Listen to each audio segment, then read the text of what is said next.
What is going on, everyone? Mets Talk with Hayden J here. What's happening, everyone? Okay, yeah, audio sounds fine. What's going on, everyone? Sorry about that. I just wanted to make sure the audio was fine. I know the last couple streams after I did the little music, the microphone got a little iffy, so I was just double checking that, but it's up to par. So let's get into it. But what's going on, everyone? Mets Talk with Hayden is the name. Hope you're all doing extremely well on this Thursday afternoon. In today's stream, we are going to be going over the New York Mets versus Washington Nationals series summary. I'm going to be talking about what went down in that series, what was good, what was bad, what I observed. Then we are going to be transitioning into the New York Mets and Seattle Mariners series preview. We're going to be touching on that. All Mets news with Robinson Cano going to the Padres allegedly, and of course, all of your guys' comments, questions, and concerns. I'm definitely going to touch on all of your guys' comments, questions, and concerns because you guys have been leaving phenomenal questions in the chat, really, I will say, for the most part, lately. So I really do appreciate that. That's been phenomenal. So let's stop wasting any more time and let's dive right into all the news. But actually, one more interruption. Before we dive into all of the news, everyone, please smash that like button, turn on those post notifications, tell your friends about this channel. We're at, I think, like 619 or 620 subscribers. Let's get to 700. So please, everyone, smash that like button, turn on those post notifications, tell your friends about this channel, and of course, let's get right into it. So the New York Mets played a 3-game series against the Washington Nationals. And obviously, that was pretty interesting series, I will say, for the most part. Obviously, the New York Mets did take 2 of 3 against the Washington Nationals. I know last stream, a lot of us were, kind of hoping, maybe we could take the sweep. And I was kind of saying, well, let's see. Baseball teams getting a sweep is hard enough. I get it; they're the Nationals. They may not have the best rotation. They have a couple bats in that lineup that are a little intriguing. So don't neglect them fully. But yeah, so let's get into it. Let's get into game 1. Monday or Tuesday's game or Monday's game, whatever it was. The New York Mets won this game by a score of 4-2. We had Carlos Cookie Carrasco on the bump for the Mets, and he had another phenomenal outing, going 6 2/3 of an inning, 7 hits, 2 runs, 0 walks, 5 strikeouts. Carrasco looked phenomenal. One thing maybe he could do is start to throw a cutter, so you can call it the cookie cutter. Ha ha ha. But no, really, I will say Carrasco looked good. His command was there. He got into a lot of favorited counts that favorited towards him. Overall, I just really love what I saw out of Carlos Carrasco. So there's really no complaints there. Following that, Drew Smith came into this game. Drew Smith, honestly, another guy that arguably can be very dominant in this bullpen, going an inning, only surrendering a walk and a strikeout. He looked phenomenal. Following that, Dolly Rodriguez came in, who faced one batter and threw one pitch to Soto, and it was a pop fly to third base. So Dolly Rodriguez was immaculate there, I guess you could say. Following that, Edwin Diaz came in to close this out, only giving up a hit and a strikeout. Overall, really like what I'm seeing from Edwin Diaz. He is looking very phenomenal so far to start. One thing to touch on with Edwin Diaz is he's only given up 3 home runs. And obviously, out of all of those, 2 of them, we were up by 4 runs, and 1 of them was when we were up by 1 run against the D-backs. So I guess for the most part, Diaz has been looking really good. So I'm not going to sit here and judge Diaz. I mean, the Ed lose concept, I guess, is kind of out of it. He's putting up better numbers than half the relievers and closers out there. I mean, if we're going to worry about a reliever, worry about Liam Hendricks or someone. So that was that game. In terms of this offense, the offense was a little quiet. Nothing to be super concerned about, but we did able to do stuff offensively. Getting into the 6th inning, Jeff McNeil hit a double to right field to drive in Pete Alonso and J.D. Davis. Following that at bat, James McCann had a sacrifice fly to right field to bring in Eduardo Escobar. Good to see McCann get the ball off the ground, elevate the ball. Listen, it's run creation, so who cares? And then in the 9th inning, J.D. Davis did a sacrifice fly to right field to drive in Canna. This ball was this close from being a grand slam. I mean, off the bat, I was like, oh, that's a grand slam gone. And then it was caught in right field. Dead ball is really killing it. Overall, I mean, just phenomenal game, I will say, for the least. Obviously, Pete Alonso had a good game. Obviously, going 1 for 2, but walked twice and hit a single. So Alonso was on fire this game. Francisco Lindor got 2 hits, so really good to see. Jeff McNeil obviously being the big run, I guess, there. So phenomenal outing there. So Mets take this game 4-2. Getting into game two was not the best. The New York Mets lost this game by a score of 8-3. Tyler Mcgill was on the bump for the New York Mets. And Mcgill, he really did get roughed up. Mcgill had a very unfortunate outing. And that's going to happen with a lot of young guys. So I'm not super worried about that. Tyler Mcgill going 1.1 inning, went 1 inning and 1/3 of an inning. 8 hits, 8 runs, a walk, a strikeout, 54 pitches. Not very good. We saw his command wasn't there. He couldn't really get command of his secondary pitches. And he was just giving up contact. Just really, couldn't get ahead in the counts, constantly 2-0, 3-0 counts. He just didn't look good. I don't know. Unfortunate. I'm not going to sit here and penalize him. Everyone has unfortunate starts. I'm not worried. It's nothing really concerning with Mcgill. All guys are going to have starts like that. Following that, Trevor Williams came in. Kudos to the bullpen. Didn't give up a run. Williams came in, 3.2 innings pitched, surrendering 2 hits, a walk, 2 strikeouts, 51 innings, 51 pitches thrown. Phenomenal outing there from Trevor Williams. Following that, Stephen Agosic also went 3 innings, 2 hits, and 3 strikeouts. Phenomenal outing there to be called up in his first appearance of this season. Phenomenal outing there, like what I saw from Agosic. And it's safe to say this Mets bullpen may not be a worry anymore. I mean, the fact is our bullpen has been very dominant. To think that you'd have Trevor Williams and Stephen Agosic not give up any runs in 6 2/3 of an inning, that's crazy. Just phenomenal there. In terms of the offense, Mets got some stuff started off. Going into the first inning, Starling Marte reached on a bunt single to bring in Starling Marte. Kind of weird. Marte reached on a bunt single, and then Nimmo scored on a throwing error to get things started. And then getting after that, Pete Alonso had a 2-run homer to left field, 394 feet. Offense, that's it for that game. Pretty quiet game offensively, unfortunately. And then getting into the final game, yesterday's game, the New York Mets picked up this game by a score of 4-1. Taijuan Walker was on the bump. Dominant start for Taijuan Walker. 7 innings, 3 hits, 0 runs, 1 walk, 1 strikeout, 85 pitches. Constantly got ahead in the count, favorited him. His command was there. The secondary pitch, the splitter slider was on point. Plenty of ground balls. We saw 5 ground balls in a row that resulted in outs. And that's what I like of Walker. Keep the ball on the ground. Don't keep the ball in the air because, listen, don't get me wrong. Pitchers are going to be a victim of the home run ball. But Walker, he didn't show that yesterday. So dominant start from Walker. Seth Lugo came in to relief. 2 strikeouts, phenomenal. His curveball was really looking good. Hopefully Lugo can start to get his stuff together, and it looks like it. Only 11 pitches, so he could have arguably went the 9th. And in the 9th inning to close out this game, Edwin Diaz came in. 1 hit, a run, 2 strikeouts. Not going to penalize him. It was a home run against Juan Soto. 1 lucky fastball. So, it happens. But, in terms of the offense, a little quiet, but they got the job done. Mark Canha had a single to center to bring in Lindor and Nimmo in the first inning. Obviously, Adon really did not have his command of the zone, and the Mets, they took walks.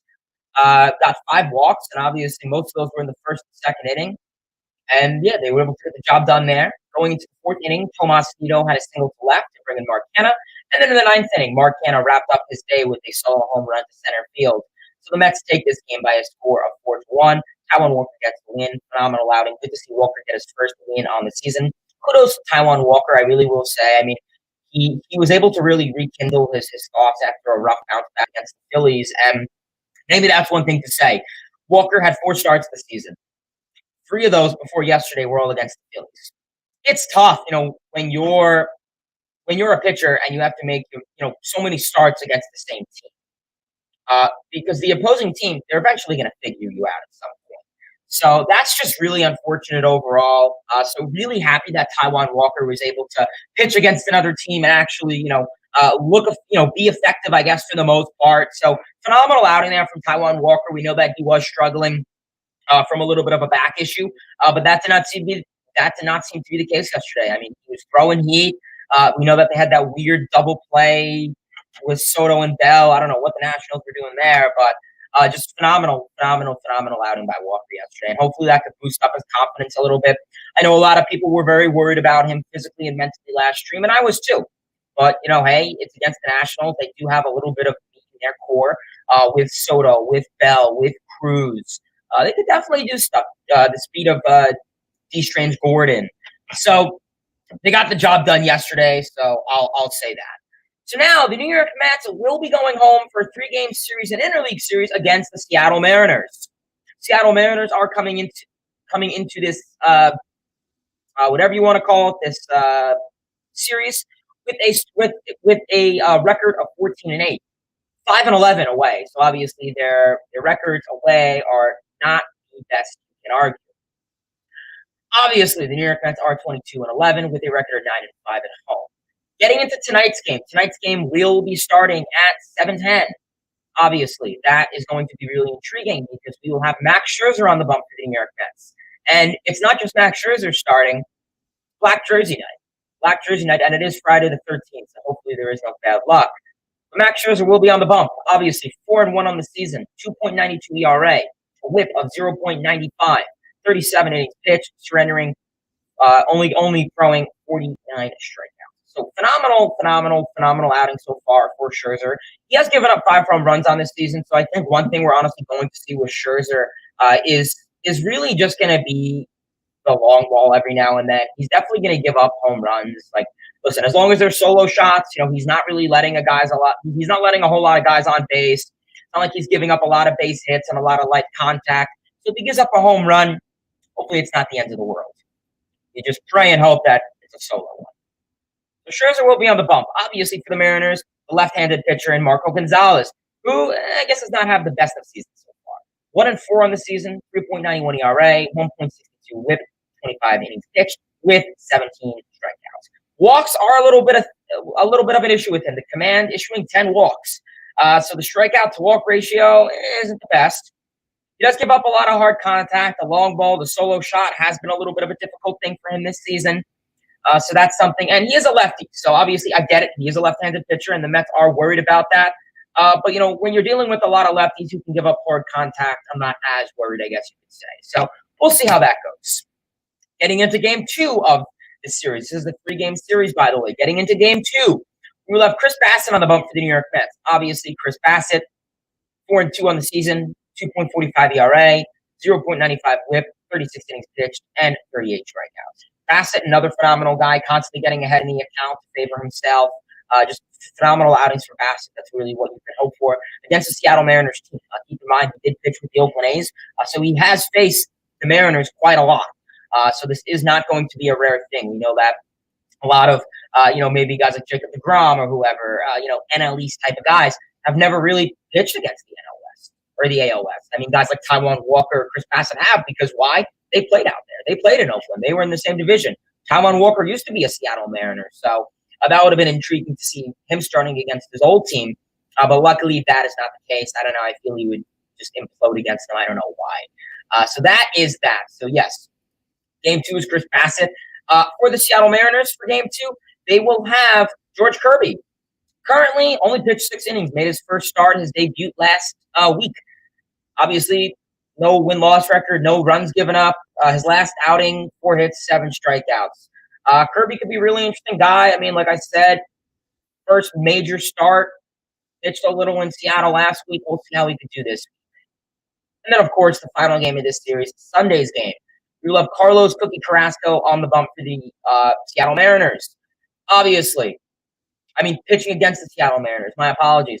Biggest thing for Carrasco, get ahead in the account, get out of the first inning. Keep in mind, I've been saying get out of the first inning. I think he's only given up like 2 runs in the first inning, and it was 1 game. So Carrasco really has been getting out of the first inning clean. I don't know why he had those issues last year. I don't know if it was a mental thing, if he needed to be warmed up more, maybe he needed to throw a little bit more before each game. I don't know, but it seems that doesn't really need to be the case for him anymore. So that's good to see. Carrasco on the season, though, is 3-1, 3.19 ERA, 1.01 whip, 36 innings pitched in a total of 33 strikeouts. He's limiting the long balls. He's limiting the barrels, only 3 home runs this season given up. We'll see. And, of course, for the Seattle Mariners, they will have their newly acquired, I guess you could say, Cy Young Award winner in Robbie Ray, who has not necessarily been pitching like a Cy Young Award winner, I will say, though. 3-3 on the season, 4.22 ERA, 1.17 WHIP with 42 innings pitched, and of course, 41 strikeouts. So he's been looking a little intriguing this season. Obviously, the long balls, the solo shots have been a little bit of an issue for him.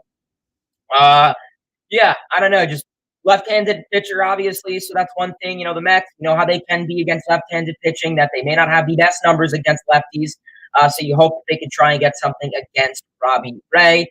Obviously, I don't believe they faced him last year when he was with Toronto, so this is going to be kind of a new appearance for the Mets. So that'll be the Mets and Mariners series. Obviously, this is going to be a huge series. Some guys to keep an eye on for this Mets series, some guys that are electric, that are really putting up good numbers. Obviously, Pete Alonso is definitely one guy. Phenomenal. Pete Alonso has really been looking good so far these last couple of weeks. We know that he has been laying off that slider pitch. And I will say, for the least, Alonso just looks like a really much more calm hitter at the plate.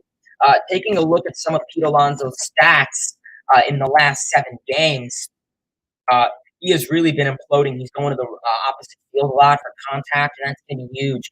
In the last 7 games, he's batting .346 with an OBP of .433 and a slugging of .769. So the power's been there. 9 hits, 3 homers, 7 RBIs, 4 walks, 7 strikeouts. And that's in the last 7 games. So he's really been hitting the ball well. He's walking a lot more. We know that he kind of was calm with that and quiet with that in April. But he's been looking phenomenal. He's getting on base somehow. Phenomenal outing there. Another guy to keep an eye out for this series is Brandon Nimmo, especially because there will be 2 lefties on the bump for the Seattle Mariners. And Brandon Nimmo does have good numbers against left-handed pitching. Getting into Brandon Nimmo, these last 7 games, we'll pay attention to the last 7. Nimmo has an average of 400, an OBP of 545, and a slugging of 440. The on-base percentage is absolutely there for Nimmo. He is getting on base a lot. 5 runs, 10 hits, 2 RBIs, 7 walks, 5 strikeouts. He's walking more. He's getting on base somehow, whether it's contact with the 10 hits or the 7 walks. So that's really good to see. He's pretty much walking each game for the most part is what we're seeing out of him. So absolutely love what we could see out of Brandon Nimmo. Absolutely phenomenal. So we'll see how that goes. Obviously, you are going to be facing lefties, so probably going to see Dom Smith for a game or 2, so that's going to be the case. Take it how you want, I guess you could say. For the Mariners, keep an eye out for J.P. Crawford. He's really been slugging a lot lately, putting the ball in play, walking a lot. J.P. Crawford, shortstop, has been looking really good. Ty France has been looking really good. He's up there with the average, getting on base a lot, driving in a lot of guys.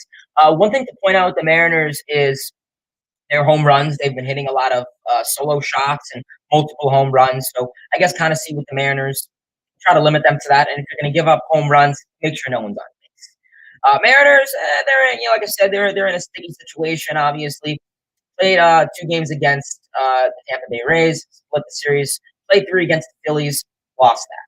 So we'll see how things will go ahead with the New York Mets and the Seattle Mariners. And the most interesting point to bring out is it's the Mariners. Who's on the Mariners? Jarred Kelenic.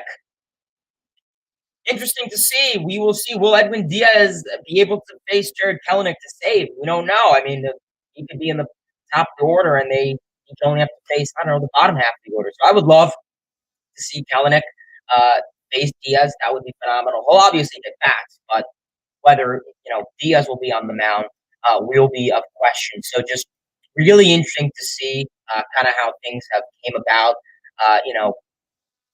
For the Mets, I mean, we kind of know how that whole situation with Jarred Kelenic is. And what's interesting is, I mean, they're the only 2 guys left on the trade. Obviously, the Mets got Cano and Diaz. Cano's gone. They only have Diaz.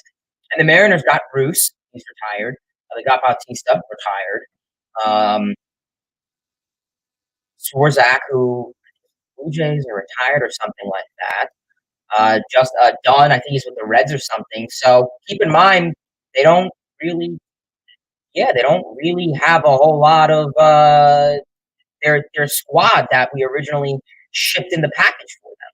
So it's going to be really interesting to see, I guess, how they want to approach that. So we'll see how that goes. Going to be really intriguing. But let's get into all your guys' comments and questions. Yes, baseball's my air. is going to sum it up correctly. He says Diaz versus Kellenic. Let's go. I'm excited. Baseball's Mayor, what's going on, brother? He says Diaz versus. He says, "Hey, bro, sorry I haven't been on streams lately. Been very busy with school and sports. Mets are playing well. Let's take this serious. Absolutely, man. No need to apologize. Definitely get it. School is obviously the number one thing. Like I said, I don't know if you're in high school, middle school, college, or whatever, but definitely wish you the best of luck. Uh, YouTube Productions, what's happening? Trey, what's happening? Jack in the Box, what's happening? Alex, Ivan Dose, Peter, Kobe, Marco. Trey, with our first main question today, is going to say, what will happen first? The Mets get their first sweep or the Mets lose a series? I'm going to say Mets lose a series. I mean, you got to keep in mind, coming June, you're going to have that hard schedule. But I would love to sweep. And I thought the Nationals would have been the most realistic sweep. Kobe says great series against the Nationals. Wish we could have swept, but 2 out of 3 is fine. Yep, take series wins. I'm not going to ask for sweeps every time. Sweeps is extra, but take series wins. It would be nice to see them go on a little hot streak. I think could be a little nice to see the Mets kind of go on a 5, 6, 7 game winning streak like the Yankees. I mean, they have been phenomenal. I think the Yankees have definitely been balling out a lot lately. So something like that could really be nice, I feel. So we'll have to see. Thomas, what's going on, brother? He says, love this team. Only thing I like to see is a 6 to 7 win streak. Let's get a couple sweeps. Yeah, and definitely they'll get sweeps at some point this season. I mean, they'll eventually have to sweep one team. I mean, if keep in mind the Mets have yet to lose a series and they played 10 so far. They're eventually going to lose a series. They're not going to win every single series they play. Even the best teams in baseball.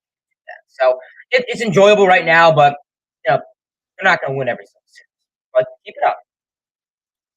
Yes, Peter, I did see that. Peter says Kumar Rocker will pitch for the Tri-City Valley Cats in Troy, New York, in advance of the MLB draft. Yeah, I mean, going on to Kumar Rocker, that's a long story itself. But, yeah, going to be interesting to see Kumar. I mean, what team's going to draft him?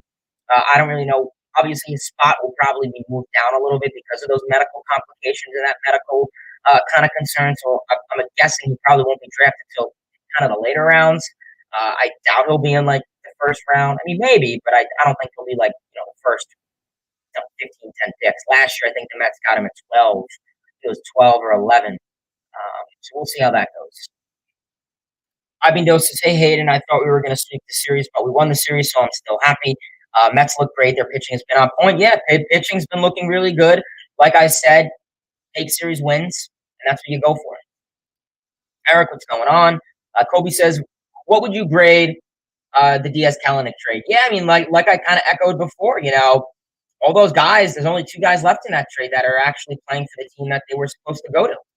And that is Diaz and Kellenic. I mean, right now, Kellenic isn't doing a whole lot, obviously, where Diaz is a pitcher. So they're 2 different guys to kind of give off an analysis on. But I would say, the Mets are kind of winning it because at least Diaz is actually closing out games, participating in combined no-hitters. And, I guess the point is, at least Diaz is making a bigger impact. Kellenic, this dude is batting way over the Mendoza line. He just has been not having it. And, don't get me wrong, he has plenty of time. He's super young to kind of, really blow up and bounce to who he really can be. And I definitely think he will. You got to keep in mind, he's young. All prospects never really. Listen, the last prospect for the Mariners to blow up their first year was Ichiro. And, how rare is that going to be? So overall, we'll see how that goes for them. I wish them the best of luck. Obviously, Kellenic, it'll be great to see him play in New York. Hopefully, Diaz could face him. What would I grade it? I graded a B as of right now. But we'll see how things continue. Diaz, hopefully, if he has a history of being a little streaky, so we'll see. Will the Mets regret trading away Peter Armstrong? Well, yeah. You traded him away for what? A half a season rental in Baez, who they don't even have anymore. And Trevor Williams isn't worth that. So, yeah. I know he's had a little concern of injury, but the speed, the athleticism is there. Keep in mind the Mets don't have a whole lot of outfield depth, in terms of their farm. So I think it would have been nice. A little bum they traded him just for that rental. If you resign Baez, I'd say, okay, it's not bad. Well, even if still you resign him, the numbers you got to deal with. Baez has not been having the best season right now. The strikeouts going up. Keep in mind, he is on a rough team. I was actually surprised to be in that predicament now. But, down the line, possibly. Marco says LFGM. Mets have been electric so far this season. I hope DeGrom can come back soon. And if Escobar and Lindor's bats wake up, that's scary. Yeah, hopefully. What's going on, Michael? Kobe says Mets bullpen has been really good. Which arm do you think is the most important / valuable down the line? I think it's going to be Lugo. I really do. I think that 8th inning, 7th inning, setup man with Drew Smith. I mean, I think that's really going to be vital for how the Mets are really going to want to play, especially if their offense right now is only going to be putting up 5 runs or so. So I really do think that that role of Seth Lugo is going to be huge. I really do, because that's when teams have their comebacks in the later half of games. So as of right now, we're really going to have to see how that goes. Trey says Walker had a nice bounce back. Finally, we have a manager who allows starters to go deep into games. Absolutely. That's a really good point you bring up. I think it's really good that now we have a manager who's willing to let guys go, 6, 7 innings pitched. We know last year and in 2020, but I don't want to judge 2020 so much because that was a crazy year as it is. That Rojas didn't want his guys going 6, 7 innings. I mean, coming 5 innings. Let's say DeGrom in last year only threw 6 innings. Oh, he's out. But the pitch count is at what, 60, 70. Let him go another inning. If it's the bottom of the order or something like that. So yeah, I agree. I think it's good, and especially coming the playoffs or something like that. That's going to be. Connor says JD Davis needs to play more. Enough of Guillorme. Yeah, I mean, this is my thing. Guillorme, he had 2 hits yesterday. That's great. This is what I say. At first, I thought it was nice that they were giving, guys like Guillorme and Jankowski extra playing time. I thought maybe because of the shortened spring training, they didn't want to, push these guys too much. They didn't want to push the everyday players too much and risk them getting injured because of the shortened spring training. So they wanted to give these guys more reps for that and for their benefit. And we know that Showalter's a guy who pretty much said he doesn't want these guys sitting on the bench. He feels like they would just rot on the bench, and he wants them to have an impact somehow. And okay, that's fine. But coming, June, later this month, yeah, no, you can't be giving Guillorme at-bats because that's giving either McNeil or Canna less at-bats. Because obviously, if Guillorme's out there, he's going to play second most likely. McNeil is either out of the lineup or in left. And if that's the case, then Canna will be out. So I don't mind Guillorme's at bat horribly, but I prefer Canna or McNeil's bat in the lineup much more than Guillorme. So that's the thing. I agree. Yeah, JD could need more time. Keep in mind, I get it. Baseball's a very result-oriented game, so I hate to sit on here and say, oh, well, these guys have to, put up the numbers they are. Davis has been hitting the ball really well. He really has. Davis has been hitting the ball hard. I mean, he had four balls were hit that had a nice velocity of over 100, and it finds a glove. So overall, I'm not gonna, go crazy on him. I think, definitely if you're hitting the ball hard, good things will happen. Same thing with Lindor. A lot of these guys are hitting the ball hard, but it's finding a glove. So keep hitting the ball hard, and good things will happen. That's all I'm gonna say. That's all you got to do. Kobe says Mark Vientos has been raking like crazy down in the minor leagues.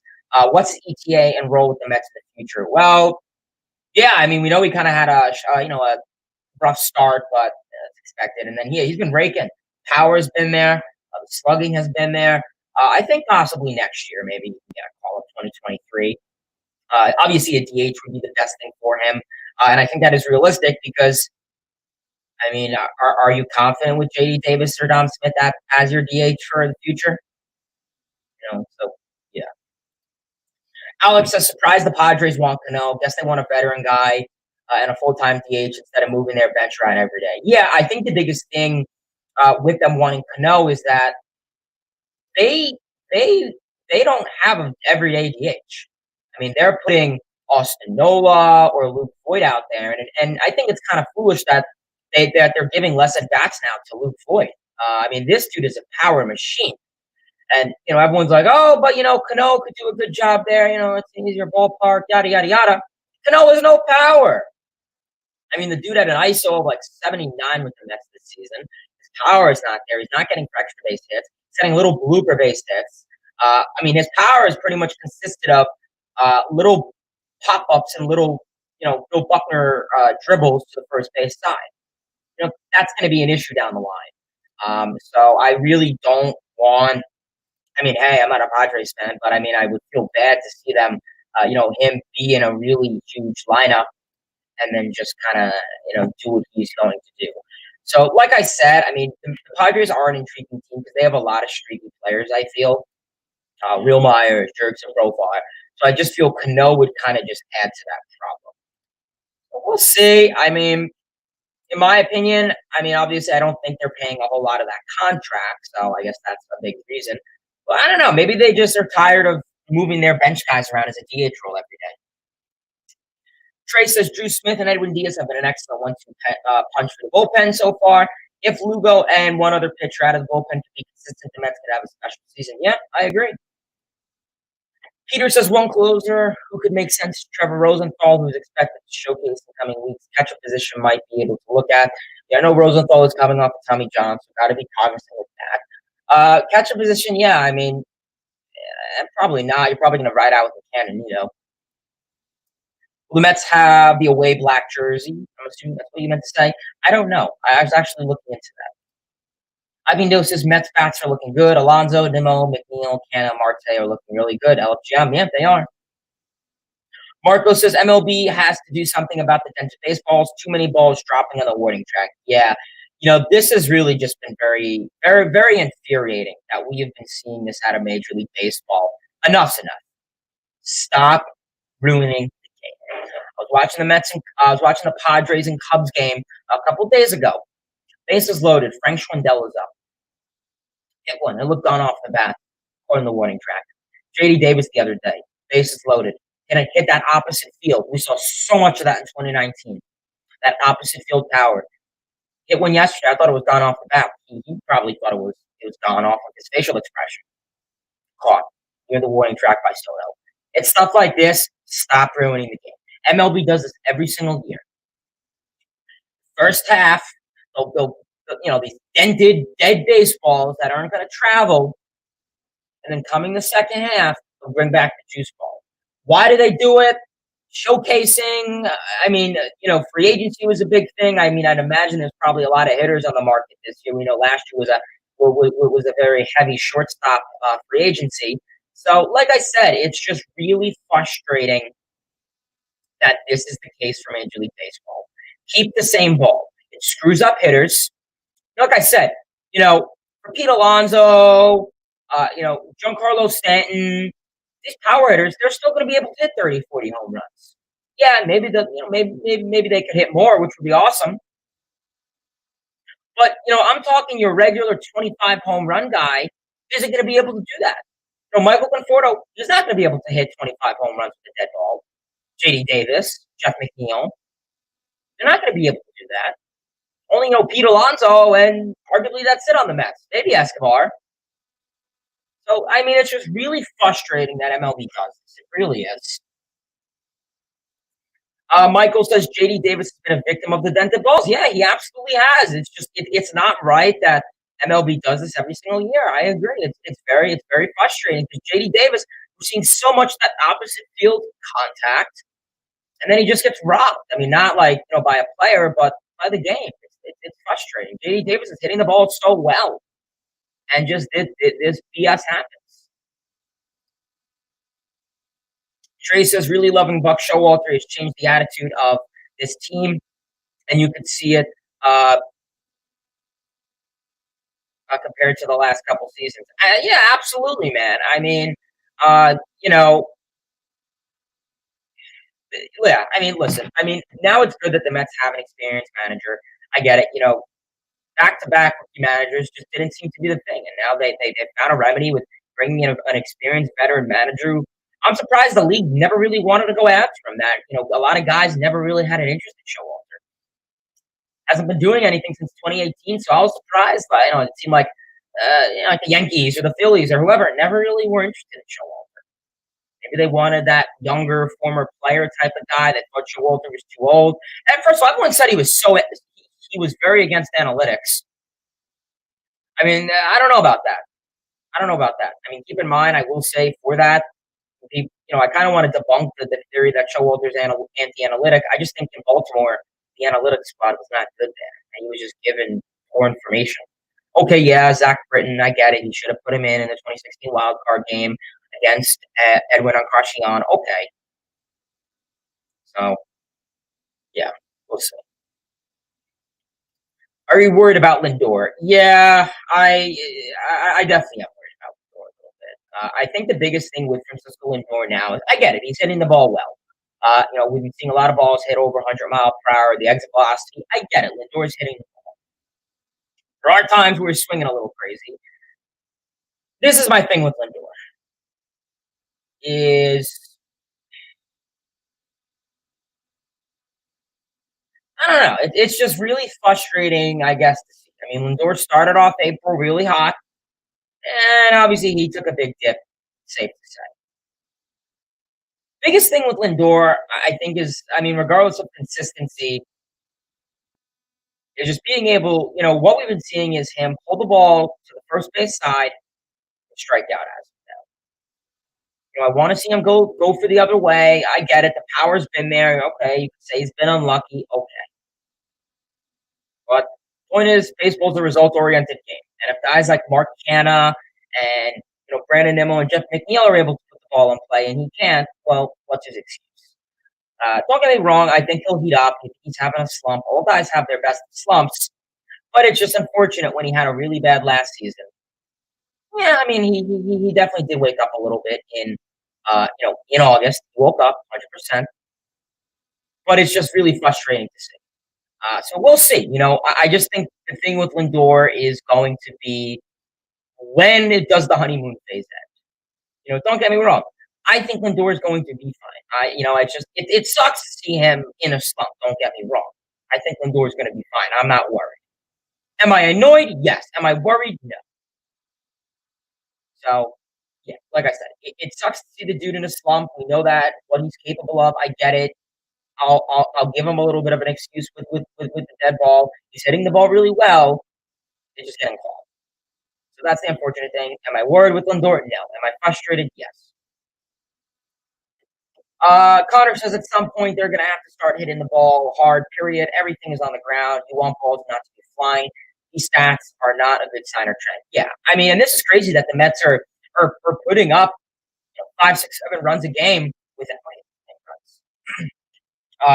Insane that they're putting up these numbers without hitting home runs. So I can only imagine what happens when Lindor, Escobar start hitting home runs. I mean, Canha said he's kind of been trying to go up to the plate and get for more power, and I think that could be huge for Canha. I really do. If Canha wants to maybe be a power hitter too, I mean, Canha, in my opinion, could do a little bit of everything. So that could be huge.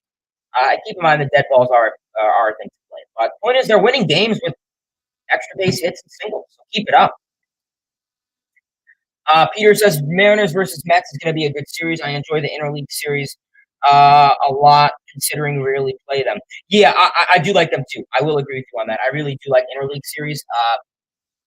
It's just intriguing. Like I don't know, we don't hear a lot about like the Rangers or the White Sox or whatever. So I agree with you. I really do like them as well. They're very intriguing, I guess you could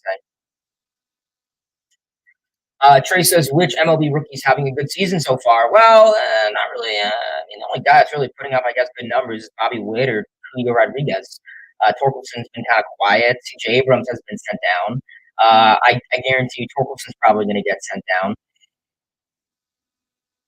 Yeah, I mean, I think the only reason the Mariners haven't necessarily no, Julio Rodriguez has good speed.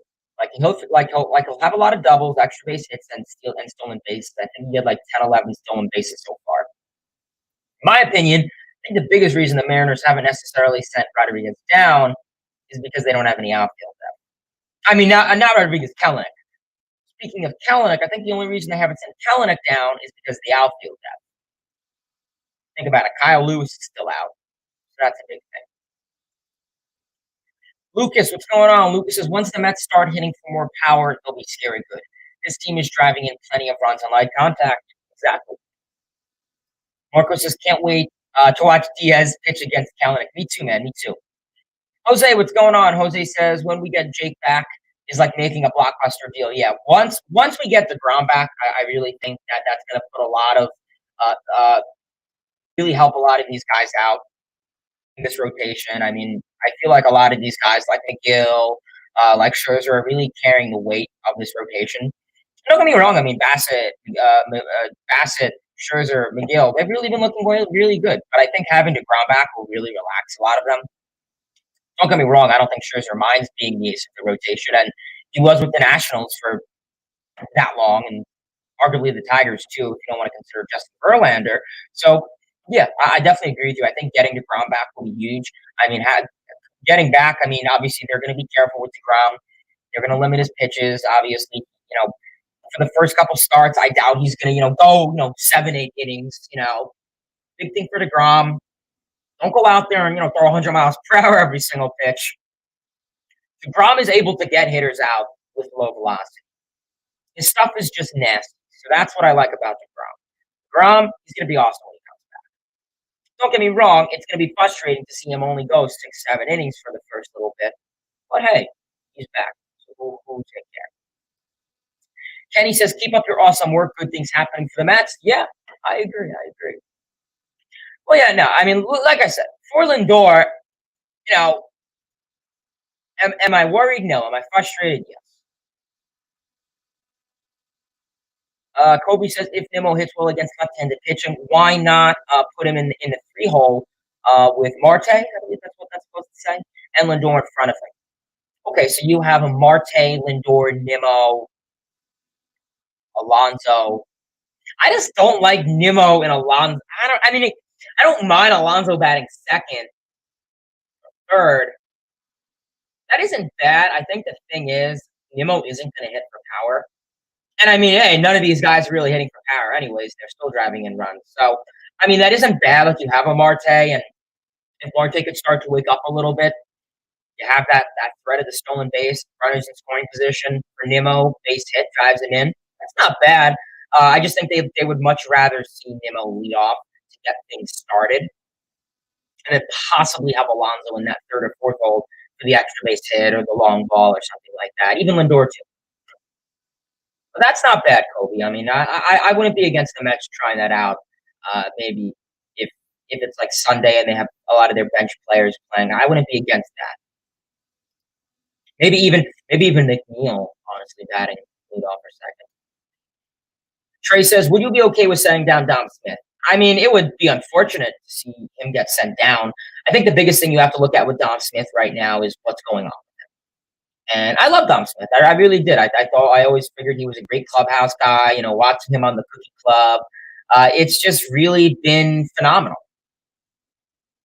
I guess the biggest thing with Dom Smith is he just really has been struggling at the plate. That uppercut swinging at a lot of pitches has been hard for him. I mean, taking a look at Dom Smith, he hasn't really been doing much. I mean, batting 190 on the year, last 7 appearances, batting 59, on base percentage of 59, and slugging 118. He has a hit, 17 at bats, and 2 doubles, and 6 strikeouts. Strikeouts have been rough for him. I don't know. What I worry and what I really like about Dom Smith is that lefty presence, and I mean, being able to hit against left-handed pitching. And the Mets are going into a series where we're going to be facing 2 lefties. So I figured, oh, boom, Dom Smith would be awesome for the DH role. Is he? I mean, he's not really getting the ball in the air. Plenty of ground balls is what we're seeing from him.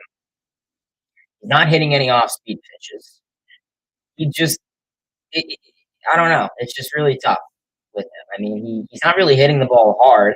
I mean, it's one thing if he's hitting the ball hard and he's getting unlucky and it's hitting into gloves. It's not like he's getting any barrels. He's not pulling the ball. He's not making many. Don't get me wrong. I think he's making solid contact. I'll give him that.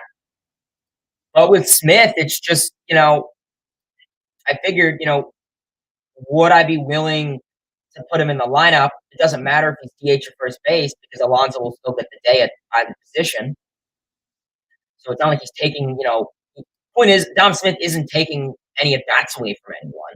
It's just, do you want to have a guy that could possibly go 1 for 3 or 1 for 4 or 0 for 4? Listen, am I willing to work with Dom Smith? Sure. There's plenty of time. All guys have their slumps. I really thought he would have been a breakout candidate this year, and I think there's plenty of time. Don't get me wrong. It's just, I don't know. His swing looks a little different. I feel he has that uppercut type of swing, and I'm not crazy about it. Like, kind of that close, solid swing is what we saw in 2020 and a little bit of last year. But we haven't really been seeing a lot of him. Maybe he does need more at bats, kind of like with JD Davis, that type of issue. Give these guys more at bats. Well, point is, if you're going to give Dom Smith more at bats, and he keep doing this, keep in mind they let Smith play 4 games in a row, and he didn't really put up any up to par numbers. I get it. We really did work with Dominic Smith. We had that sleep apnea thing, the weight gain, it showed up to the ballpark late. Listen, I love Dom Smith. I really, love his presence, but I'd hate to say it. I wouldn't be surprised if I'm sitting here 5 months from now and he's on another team. I've always expressed in the past how he is the possibility of trade bait with a guy like Mauricio if it's a blockbuster move, but I don't think a blockbuster is going to happen at the deadline unless it's like someone really crazy. So yeah, I don't know. I mean, don't get me wrong. I'm very upset with the results that we've been seeing from Dom. It's really nice just to see Dom hit a Dom bomb, that left-handed bat. But we'll see. That's all we'll do is we'll see.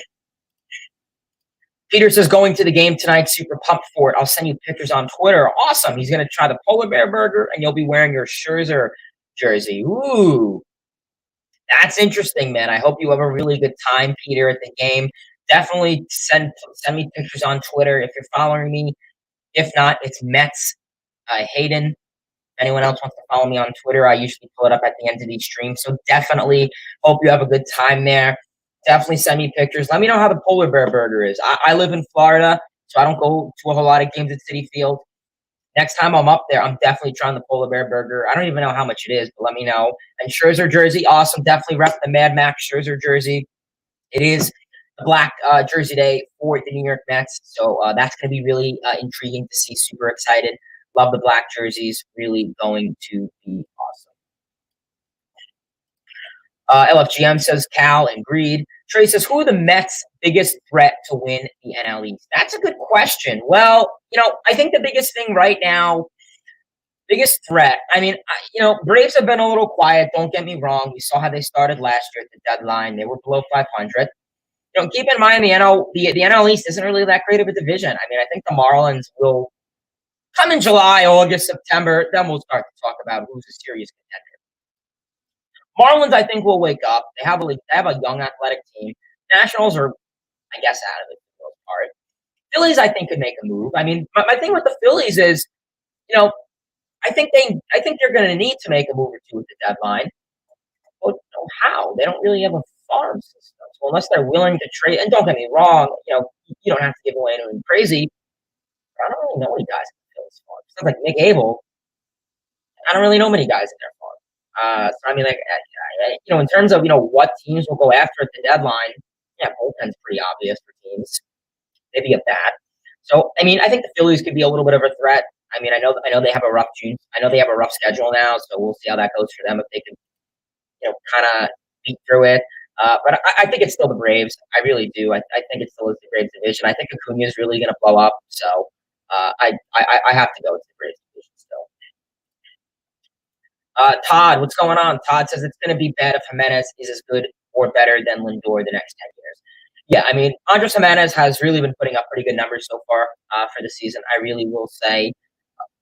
Biggest thing for Jimenez, the offense has been there for him. I will say the speed is something that I really do like out of Andres Jimenez.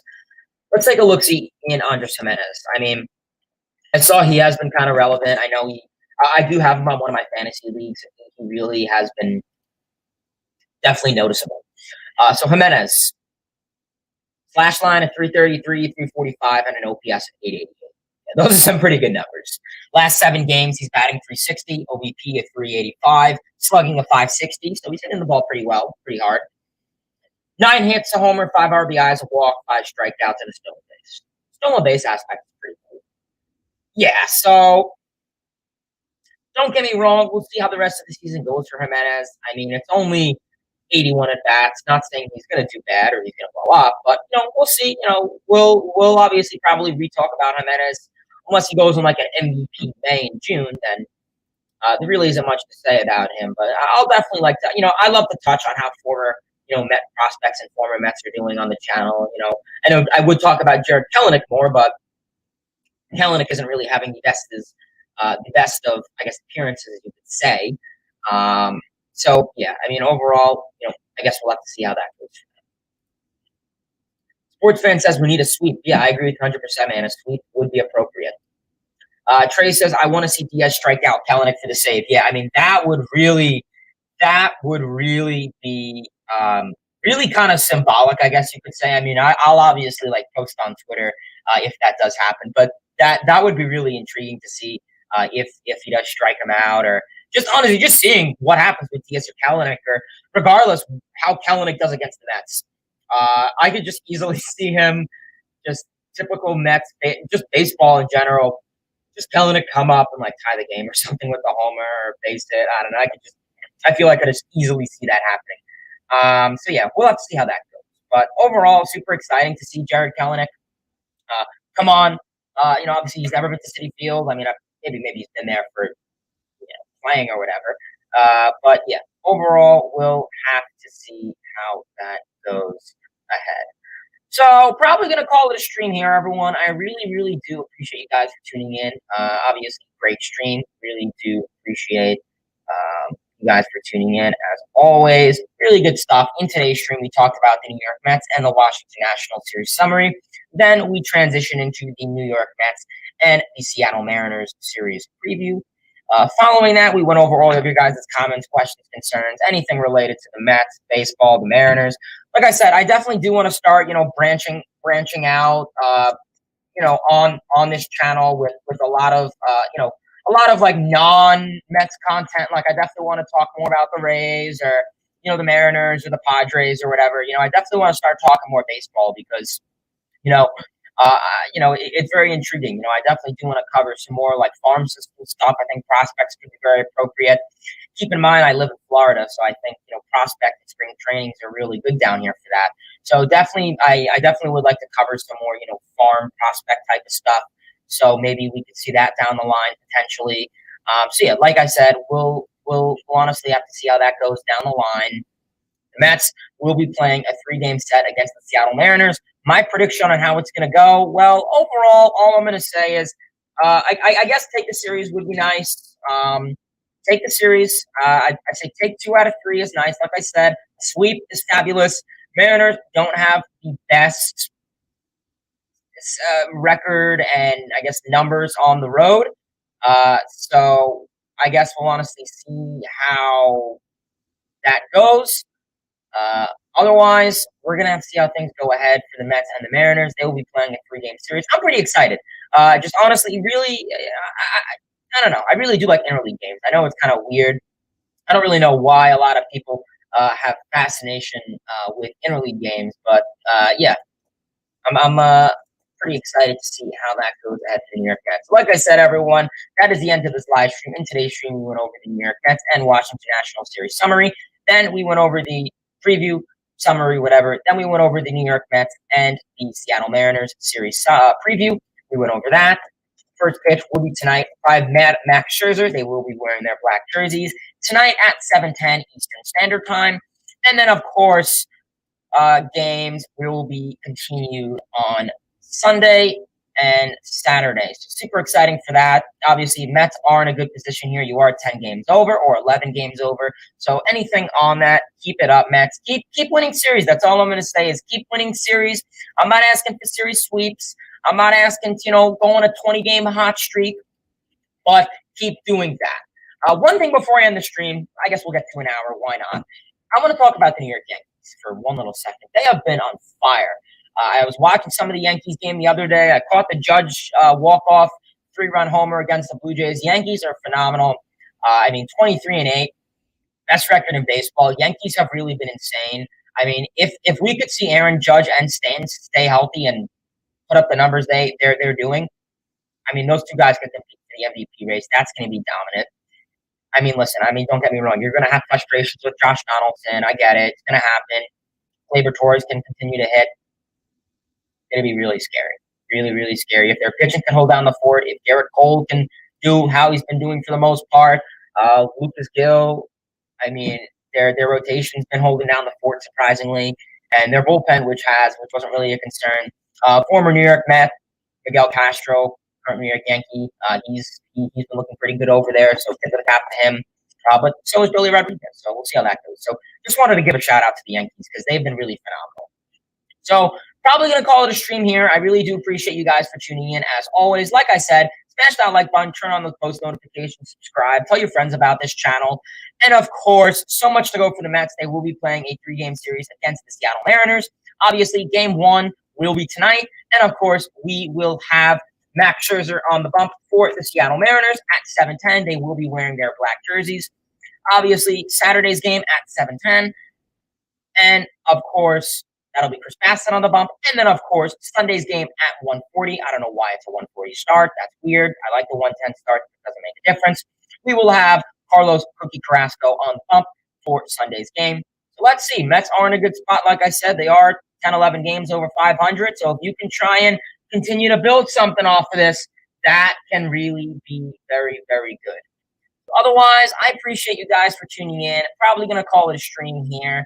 LFGM, let's go Mets. Till next time, baseball fans, see ya.